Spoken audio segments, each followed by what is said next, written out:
सातारा जिल्हा आता जसं आपलं ह्यांचं गाव आहे सैनिकांचं किंवा सगळे देश सेवेत असणाऱ्यांची आपल्याकडे बऱ्याच प्रमाणात गाव आहेत, अख्खी गाव आपण बघतो की ते देश सेवेतच आहेत. तर तसं आपलं प्रशासनातलं शहर म्हणून किंवा प्रशासनातला जिल्हा म्हणून सातारा जिल्ह्याची ओळख व्हावी यासाठी आपण नवीन जे विद्यार्थी आहेत त्यांना काय सांगता?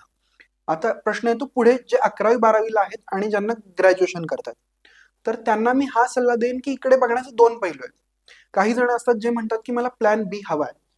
प्लॅन बी हवा असेल तर असं क्षेत्र निवडा हं. की ज्याच्यामधून जॉब्स आहेत, जसं की आपण म्हणतो इंजिनिअरिंगला इंजिनियर. किंवा डॉक्टर्सना चांगले जॉब्स आहेत. अदरवाईज जर तुमच्या डोक्यात आहे की मला ग्रॅज्युएशन नंतर लगेच अटेम्प्ट द्यायचं आहे, तर अजून एक मार्ग ओपन होतो की तुम्ही BSc किंवा BA करता तेच असं घ्या की ज्याचा ऑप्शनल तुम्हाला UPSC मध्ये असेल.